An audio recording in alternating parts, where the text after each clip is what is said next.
So good morning students, I am Deval Verma. I am assistant professor in ABSIT College of Engineering. My qualification are MSc, BEd and PhD. So this is my lecture 4 on matrices. In this lecture we learn how to apply elementary transformation on matrices, and with the help of these elementary transformations how to find inverse of matrices. Okay. So the lecture outcome of this lecture is remember the concept of elementary transformation and how to find inverse of matrices. So let's start.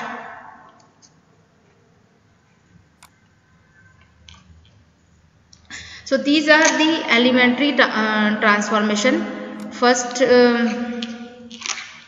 your first operation is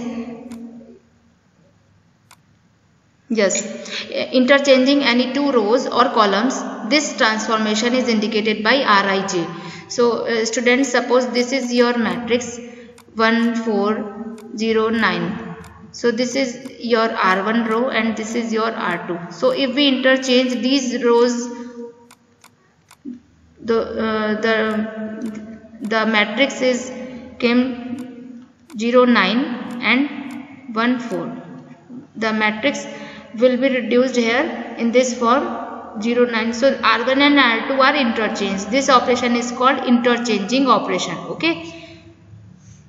Second operation is multiplication of elements of any row or column by a non-zero scalar quantity.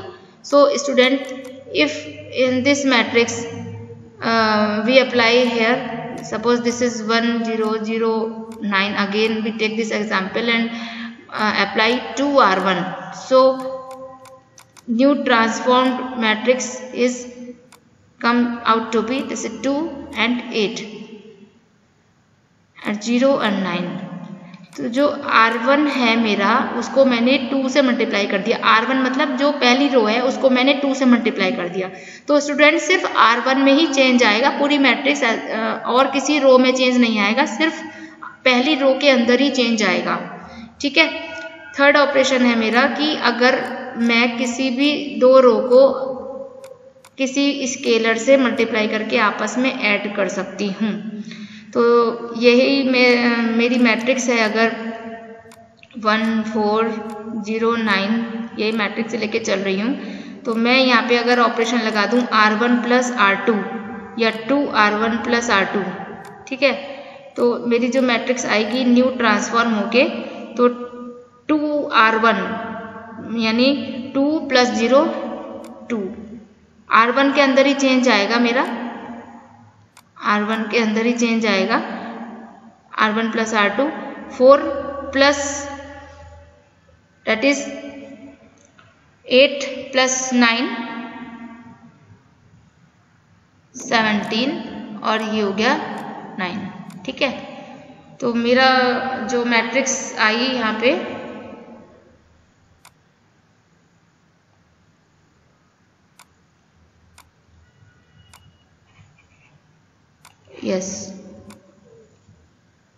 ये मैंने operation यहाँ लगाया था R1 plus R2 का, तो मेरा R1 के अंदर ही चेंज होके आया. ठीक है स्टूडेंट्स. तो यहाँ मैंने R1 जो नाम पहले लिखेंगे उसी के अंदर चेंज होगा. तो ये हो गई एलिमेंट्री ट्रांसफॉर्मेशन. पहला operation interchanging of any row or columns, ऐसे ही आप दो कॉलम को इंटरचेंज कर सकते हो. फिर multiplication of element of any row और column by a non zero scalar quantity, ऐसे ही किसी मैंने रो में करके दिखाया, ऐसे ही आप कॉलम में भी आप किसी स्केलर से मल्टीप्लाई कर सकते हो या डिवाइड भी कर सकते हो. Addition of a constant multiplication of the elements of any row to the corresponding elements of any other row. आप ऐसे ही दो रो को ऐड कर सकते हो और दो कॉलम को ऐड कर सकते हो. अब इनकी हेल्प से इनवर्स कैसे निकलेगा स्टूडेंट्स, ये देखिए. Write down the given matrix A equals to IA, इस फॉर्म में लिखी जाएगी. Then apply only row operation, और फिर इस पे खाली रो ऑपरेशन अप्लाई होगा. ये इसकी LHS होगी और ये इसकी RHS होगी. ठीक है. और सपोज A मेरी एक मैट्रिक्स है, उसका ऑर्डर 3×3 है क्योंकि स्क्वायर मैट्रिक्स से ली जाएगी आपकी. तो जो I मैट्रिक्स ली जाएगी आइडेंटिटी, इसका ऑर्डर भी आपका 3×3 होगा, और ये तो आपकी चली रही है ओरिजिनली 3×3. तो तीनों के ऑर्डर्स आपके सेम होंगे. ठीक है. ये LHS होगी, ये RHS होगी। अब इस LHS को मुझे आइडेंटिटी मैट्रिक्स बनाना है। तो आइडेंटिटी मैट्रिक्स में क्या होता है, डायगोनल एलिमेंट सारे 1 होते हैं, नॉन डायगोनल एलिमेंट सारे 0 होते हैं। तो सबसे पहले A11 को 1 बनाएंगे और उस पर ऑपरेशन लगाएंगे इंटरचेंजिंग का या dividing by that element. Apply this process to RHS also. जो ऑपरेशन LHS पे लगाएंगे वही RHS पे लगाएंगे। After A11 is 1 then apply addition and subtraction process to make corresponding element to 0। Non diagonal element को तो 0 बनाना है, तो बाकी के एलिमेंट को एडिशन और सब्ट्रैक्शन करके 0 बनाएंगे। Then again make coefficient of A22 1। इसी तरह A22 को 1 बनाएंगे और कोरस्पॉन्डिंग एलिमेंट को 0 बनाएंगे। ये प्रोसेस तब तक चलता रहेगा जब तक आपका LHS कन्वर्ट होकर आइडेंटिटी मैट्रिक्स ना बन जाए, ठीक है। And same process is follow to RHS matrix to convert it to the inverse of the matrix. ये सारा प्रोसेस RHS पे भी अप्लाई होगा और वो ही इसका इनवर्स बन के आएगी। जो आइडेंटिटी मैट्रिक्स पे ऑपरेशन चल रहे हैं ना यहाँ पे RHS में, ये ही इसका इनवर्स बन के आएगी A का। इस A को नहीं छूना है जो RHS में है, इसको कुछ नहीं करना। जो I है इस ये इनवर्स बन के आएगी। अब हम लोग एक एग्जाम्पल ले लेते हैं तो आपकी समझ में आ जाएगा कैसे करना है। Find the inverse of a matrix. Find the inverse of a matrix using elementary transformation. Using elementary transformation method. तो ये मेरे पास A एक मैट्रिक्स है 3 2 0 3 2 0 -3 -3 1 -1 4 4 1 4 4 1। अब स्टूडेंट सॉल्यूशन में सबसे पहला स्टेप आपको बताया गया है कि A = IA लिखा जाएगा, है ना।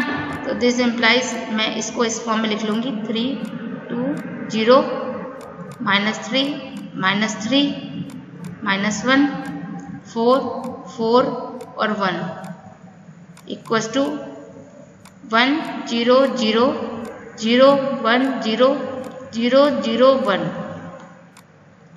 और ये A एज इट इज रहेगा।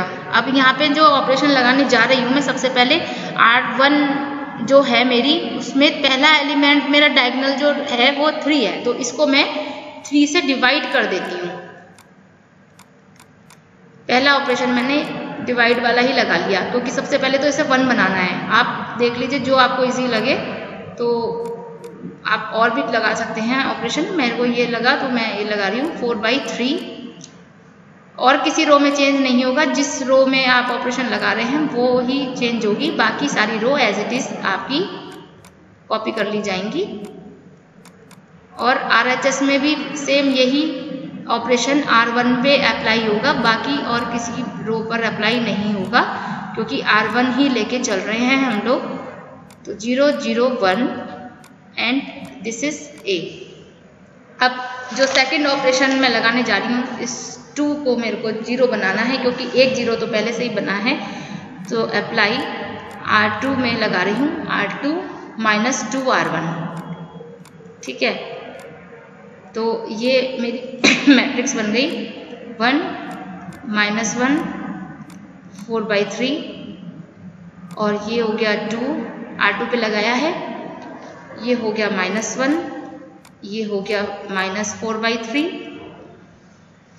Sorry this is again +4/3, this is 0, this is -1, this is 1 and this matrix is 1/3 0 0 -2/3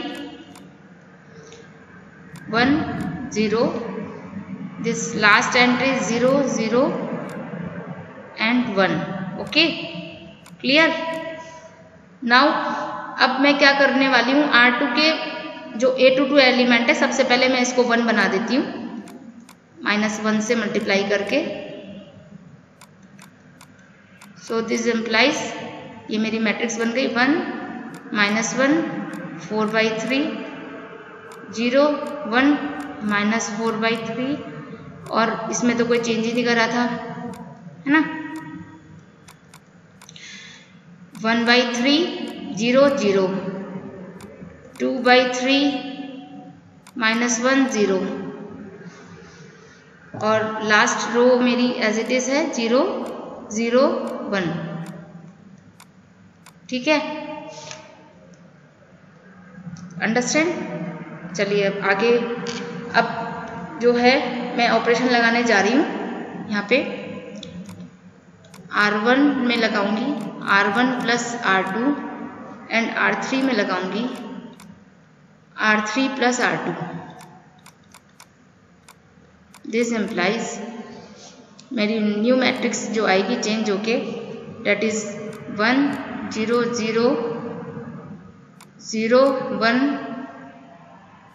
-4/3 0 0 -1/3, और ये आई है मेरी matrix, date is 1 -1 0 1 -1 0 2/3 -1 2/3 -1 0 2/3 -1 1 2/3 -1 1, and this is A। अब R3 को मैं इंटरचेंज कर रही हूँ 3 से मल्टीप्लाई करके, -3 से मल्टीप्लाई करके R3 को चेंज कर रहा है मैंने, इसको 1 बनाना है। 1 0 0 0 1 -4/3 0 0 1, और ये मेरी आ गई 1 -1 1 -1 0 2/3 -1 0 -2 3 -3 -2 3 -3 एंड A।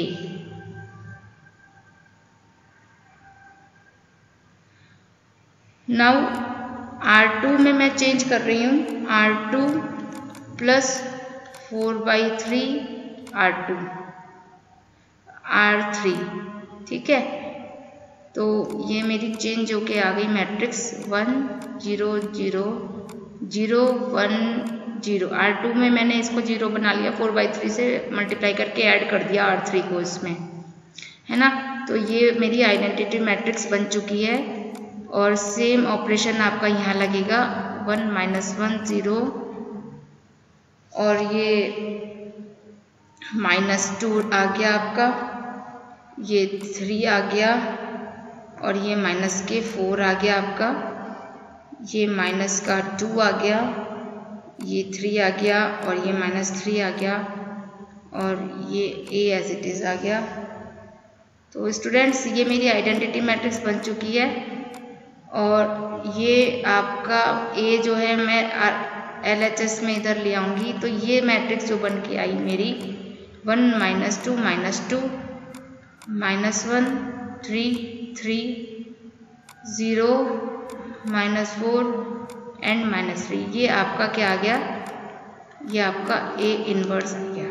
ठीक है, so this implies A inverse is this 1 -2 -2 -1 3 3 0 -4 -3, this is the answer. ठीक है,